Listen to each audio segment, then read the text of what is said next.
자, 박지성의 2011-2012 시즌이죠. 맨유에서 마지막 시즌입니다. 정말 그 시절 우리가 사랑했던 소녀라는 영화 아시나요? 일본 영화죠. 대만 영화죠. 대만 영화인가요? 네. 대만 영화 그거 있지 않나요? 피아노 치는 영화. 아, 말할 수 없는 비밀. 그렇고. 거의 저의 인생. 아. 거기 나오는 주인공 그 여성분이 게륜미라는 분인데 게륜미. 제가 그분의 그때 그 영화를 보고 진짜 제가 인생에서 거의 그렇게 좋아해본 여자 연예인이 없었거든요. 아, 여자 연예인. 네. 유나도 한참 떨어지나요? 유나 씨는 가수잖아요. 그러니까 배우와 가수 이건 좀 다르죠. 왜요? 제일 좋아해본 가수 유나, 제일 좋아해본 이 배우는 게륜미 씨. 이런 느낌이죠. 두 분 다 이제 그랬는데 제가 아마 고3 때 그 부산 국제영화제를 했습니다. 근데 그때 이제 수능 전이잖아요. 수능 한 달 전이었는데 게륜미 씨가 방한을 한다는 거예요. 그래서 제가 티켓 한 장을 샀습니다. 보러 가고 부산으로 가려고? 네. 근데 이제 그때 10월 3일이었던 걸로 기억을 해요. 부국제가. 네. 근데 아쉽게도 그 부국제 열리기 한 2주 전인가 방한이 취소돼가지고 제가 티켓을 다른 분에 팔았나요? 아, 네, 그렇죠. 다른 분에게 넘긴 그런 기억이 있습니다. 그렇습니다. 어쨌든 그 영화 좋아하는 분들이 많더라고. 아, 그렇죠. 예. 네, 그래서 우리가 사랑했던 그 맨체스터 유나이티드의 박지성 선수의 마지막 시즌 이런 얘기를 하려고 하다가 여기까지 왔네요. 네. 자, 베스트리면 이렇게 나오고요. 박지성 선수가 사실 이 시즌에도 출전 시간을 그렇게 많이 부여받지는 못했습니다.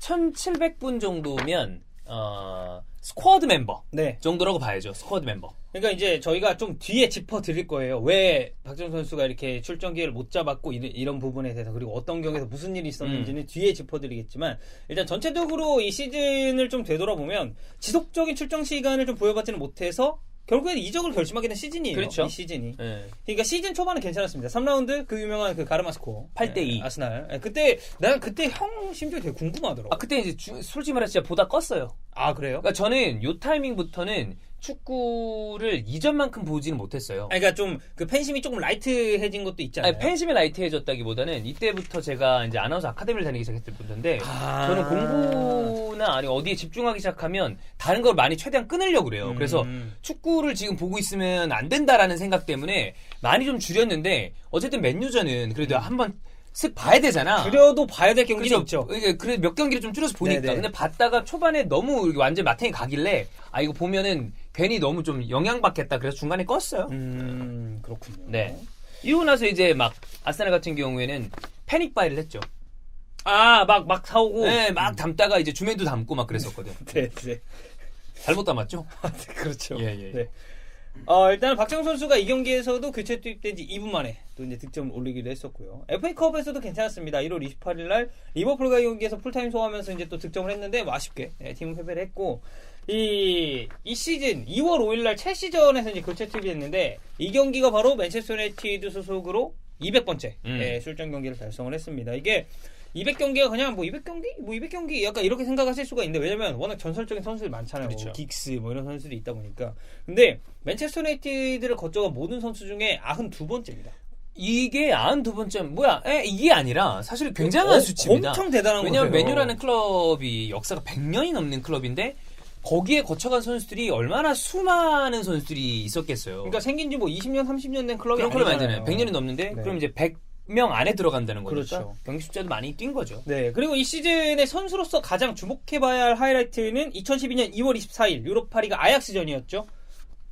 맨유 주장완장. 저는 이제 보통 경기 일은 아니야 이런 건.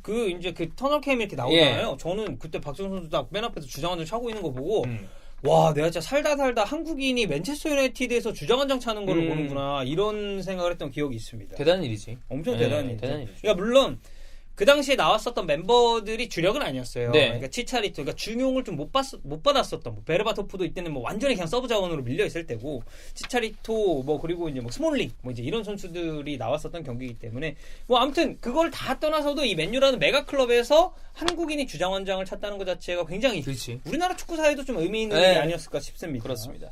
전체적으로 스탯을 봤을 때는 이제 경기 수는 28경기가 됩니다만 아까도 얘기 드렸지만 그 출장 실제 시간은 아주 많은 편은 아니었고 리그도 일단 17경기밖에 못 뛰었으니까요. 그렇습니다. 자, 이제 사실 이 시즌은 중요한 거는 결국은 왜 박지성이 전체적으로 좀 밀리게 됐는지 그리고 어떤 과정을 거쳐서 맨유를 떠나서 다른 팀으로 이적을 하게 됐는지가 이제 메인 이슈란 말이에요. 그렇죠. 일단 첫 번째 이유로 들 수 있는 건 경쟁자가 너무 잘했습니다. 나니 그리고 발렌시아. 네. 이제 발렌시아가 이제 한창 이때부터 주가 빡 찍으면서 올라올 때였거든요. 지금 여러분이 비교적 최근 기억하시는 그 풀백 발렌시아가 아니라 윙어 발렌시아. 이때는 윙어 발렌시아. 이때 윙어 발렌시아는 굉장히 폭발적이고 저는 참 맨유라는 팀 컬러에 잘 어울리는 선수라고 그렇죠. 생각을 했어요. 탄력적이고 그렇죠. 네, 그리고 좀 강인하죠 느낌이. 그리고 이게 사실 발렌시아가 그때 윙으로 뛰긴 했지만 유사시에는 풀백까지 커버할 수 봤어요? 있는 자원이었기 수비력 때문에 연행 좋았으니까. 네. 근데 뭐 물론 이 시즌에 가장 풀백으로서 커버를 많이 해준 것은 필 존스입니다. 네. 자, 일단 시즌 초반 토트넘 아스날전에 나온 이후 3경기 연속 벤치를 지켰습니다. 박정호 선수가. 그리고 이 복귀전 노리치 시티를 상대로 어시스트 기록을 하고 리버풀전도 뛰었는데 맨시티 벤치 시켰고요. 3경기 더 뛰고 나서 뉴캐슬전부터 QPR전까지 4경기 연속 벤치였단 네. 말이에요. 그러니까 정말 그 출전하는 경기분들과 물론 유럽 대항전이나 FA컵 나왔습니다. 근데 좀 들쑥날쑥했다고 보는 게 맞습니다. 네. 그러니까 박지성 선수 입장에서는 사실 좀 속이 상할 수밖에 없는 게 이제 대표팀을 좀 일찍 은퇴를 했잖아요. 은퇴를 했잖아요. 근데 사실 은퇴 왜 했냐? 한국까지 왔다 갔다 하면 안 그래도 무릎이 안 좋은데 이게 무릎에 물이 차는 그게 있단 그렇죠. 말이에요. 그럼 이제 클럽에 집중하기 위해서 대표팀을 좀 은퇴를 했다라고 해석할 수 있는데 그렇죠. 근데 직접적으로 출장하는 기회가 줄어드니까 박성 선수 입장에서는 아마 이때 좀 생각을 많이 했을 것 같아요. 나의 어떤 맨유에서 시간이 점점 끝이 나는구나라는 생각을 하지 않았을까. 그러니까 이때 당시에 이제 그 부친 박성종 씨라든지 뭐 이제 주변에 있었던 다른 분들의 회고를 좀 참고를 해보면 이 측근들이나 지인들하고 얘기를 할 때는 이제 한 시즌 정도만 더 있다가 맨유에서 은퇴하는 게 어떻냐라는 얘기를 했을 때 아직은 선수 생활을 완전히 끝내기엔 너무 젊은 나이다라는 그렇지. 얘기를 박지성 선수가 했다고 해요. 그래서 그러니까 박지성 선수 입장에서는 몸 상태가 괜찮은데 출전 시간을 부여를 못 받으니까 본인 입장에서는 조급해질 수밖에 없고 이런 악순환이 좀 반복이 됐었고 이 17라운드 플럼전부터 1골 1어시를 기록한 이 18라운드 위건전을 포함해서 8경기 연속으로 이제 출전했는데 그 이후에 다시 벤치로 돌아갑니다. 그러니까 아무래도 제일 힘들었었던 시기는 맨유가 유로파리그에서 빌바오한테 탈락한 다음이에요. 근데 빌바오한테 탈락한 그 경기에 박지성 선수가 출전했는데 그 이후에 7경기 연속 경기장에 못 나왔습니다.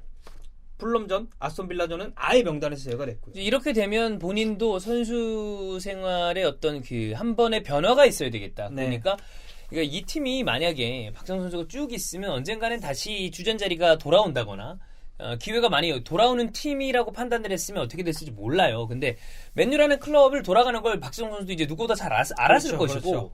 그리고 그런 메가 클럽은 이제 그러니까 이 선수가 여전히 그 값어치가 있고 가치가 있는 선수라고 하더라도 그 우위에 있는 그 동급 이상의 선수를 지속적으로 영입을 해야 되는 팀입니다.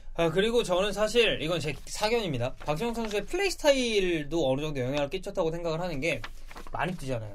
그리고 뭐 정말 이 올라운더 플레이어라는 수식어가 좀 잘 붙었죠. 만약에 박지성 선수가 사비 같은 패스마스터 성향의 선수였다면 저는 훨씬 더 오래 중용이 될 수 있었다고 생각합니다. 그런 선수들은 아무래도 롱런을 하죠. 그러니까 왜냐면 많이 뛰지 않아도 결국에는 이 전체적으로 패스를 통해서 경기를 조율하는 유형의 선수이기 때문에 네. 그러니까 좀 전성기가 비교적 좀 빨리 끝나는 유형의 선수들이 이런 박지성 선수처럼 굉장히 많이 뛰는 선수 많이 뛰어야 하는 선수들 그리고 스피드를 그렇죠. 주무기로 뭐 라인 브레이킹이라든지 이런 걸 주특기로 삼는 선수들이 비교적 다른 이 선수들에 비해서 약간 좀 이 빨리 본인의 커리어에서의 전성기가 떨어지는 감이 있죠. 왜냐면 그런 케이스들은 사실 한 번 정도는 스타일의 변화를 주려고 합니다. 네. 근데 그게 성공하는 경우는 롱런을 하지만 그게 이제 호날두고요. 그렇죠. 호날두나 예전에 이제 라이언 긱스 같은 경우에 그렇게 폭발적인 왼쪽 맞아요. 돌파하다가 중앙 미드필더로 보직 변경을 네. 하는데 그건 정말 일부 선수들이지 네. 대다수의 선수들이 어려워합니다. 그러니까 나이에 따른 노쇠화를 견뎌내지 못하는 선수들이 훨씬 많아요. 대다수예요. 왜냐하면 네. 그 몸이 못 견디는데 그렇죠. 기본적으로 축구 선수들은 프로 선수들은 몸 다른 일반적인 체육인이 아닌 사람들이 50년 60년 쓰는 거를 이렇게 땡겨서 여기 다 쓰는 맞아요. 거 아니야. 네, 어쩔 수 그렇죠. 없거든. 네. 네. 자, 그래서 박지성 선수가 이제 7경기 연속 경기장을 경기에 나올 수가 못했고. 예, 그러니까 몸 상태는 괜찮았대요. 네. 근데 이제 출전 시간을 못 받으니까 이때 그 박성종 씨가 이제 회고한 게 하나 있는데 그때 당시에 이제 한 달하고 보름 정도에 맨체스터에 머무셨대요. 머물렀는데 박지성 선수가 경기를 뛰는 거 한 경기도 못 봤다고 합니다. 교체든 선발이든. 그래서 못 뛰겠을 때구나. 이제 박성종 씨가 이제 그냥 집에서 혼자 이제 소주 한 잔 먹고 있는데 박지성 선수 와가지고 저도 한 잔 달라고. 이게 이 우리 입장에는 되게 상상이 안 되는. 그리고 박지성의 소주 한 잔 주세요는 네. 느낌이 왠지 상상이 안 된다. 그러니까 다른 선수였다면 모르겠어요. 저는 그냥 뭐 그럴 수도 뭐 그래. 이렇게 생각하는데 박지성 선수 워낙에 그런 막 그런 이미지가 있는 네. 사람이니까. 근데 이제 저도 한 잔 주세요라고 하니까 이제 박성종 씨가 경기 뛰어야 되는데 괜찮겠냐 라고 물어봤는데 거기서 박지성 선수가 지금 나가지 못하고 있는데. 그러니까 이때 본인도 여러 가지로 참 좀 마음고생이 심했을 때네. 그러니까 달라 그러면서도 못 뛰는데요, 뭐. 이렇게 얘기를 한 거 아니야. 근데 박지성, 물론 이제 저희가 박지성 선수랑 개인적으로 친분이 있는 건 아니에요. 근데 지금까지 박지성 선수가 보여줬었던 그런 이 축구에 대한 뭐 이미지라든지 그리고 그 축구 외적으로 보여줬었던 좀 올곧은 그런 이미지를 생각해 봤을 때 박지성 선수가 이 정도 얘기하면서 수를 찾았다는 건 저는 굉장히 좀 엄청난 일이라고 보거든요. 굉장히 힘든 상황이지 않았을까. 네. 아무리 설사 경기에 최근에 못 뛴다 하더라도 우리가 알고 있는 박지성의 이미지는 혹여 내일이라도 뛸 수 있기 때문에 이런 걸 안 할 것 같은데 그렇죠. 이제 본인도 알았던 것 같네요. 이때쯤이면. 오죽했으면 고기를 그렇게 좋아하는 선수가 경기를 앞두고는 생선 위주로 식단을 짜가지고 소화에 도움되게 만들고 이랬었다고 하는데 소주 찾았을 정도는 말 잘한 거죠. 그렇습니다. 자, 근데 이제 박지성 선수가 36라운드 맨시티 이제가 우승 분수령이 된 경기였거든요. 저는 이 경기 본 기억이 납니다. 왜냐면 퍼거스 감독이 경기 전부터 입을 굉장히 많이 이렇게 좀 발언을 했어요. 그러니까 박지성 선수가 나올 수 있는 가능성을 피력을 하면 사실상 국내 언론 그리고 해외 언론 가릴 것 없이 이 경기는 박지성이 나온다라는 그런 의견이 많았고 실제로도 맨체스터 시티 전에 나왔어요. 근데 못했습니다. 잘하지 못했어요. 네, 제가 봤을 때도 그러니까 일단 경기력이 너무 안 올라와 보여요. 근데 솔직히 얘기해서 7경기를 못 뛰었는데 쉽지 않아. 여기서 팍 올라온다는 거는 일단 뭐 말이 안 되는 얘기고 되게 젊고 팔팔한 선수도 그 정도 뛰면 경기 감각이 떨어지는데 박지성 선수는 그때 당시 본인은 이야기를 어떻게 했을지 모르겠지만 몸이 좋다고 했겠지만 나이도 좀 차 있는 상태였고 무릎도 100%라고 보기에는 어렵고. 아니 그리고 이제 이때 맨시티의 멤버들을 좀 보면은 결국 박지성 선수가 뭐 측면에 위치하긴 합니다만 이 시즌 중앙 미드필더도 꽤 많이 봤었고 그러니까 왔다 갔다 해야 되는데 실질적으로 맞상대해야 되는 상대가 야야 투레 이런 선수였어요. 너무 부담스럽죠. 이 시즌의 야투는 그래 좀 어나더 클래스라고 생각을 해야 됩니다. 그리고 결국에 이 시즌에 맨시티가 마지막에 우승한 거 아니에요. 그렇죠. 뭐 극적이긴 했습니다만.